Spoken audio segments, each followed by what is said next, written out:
Discipline will hurt you way more than any failure ever could. Electra survives because she will train when there is no one watching. Business, at times, will work the exact same way. You will invest seriously, even when the payoff is theoretical.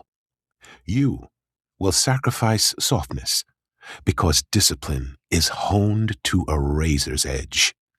You will document each step of your process because mastery is built through repetition, not necessarily through inspiration.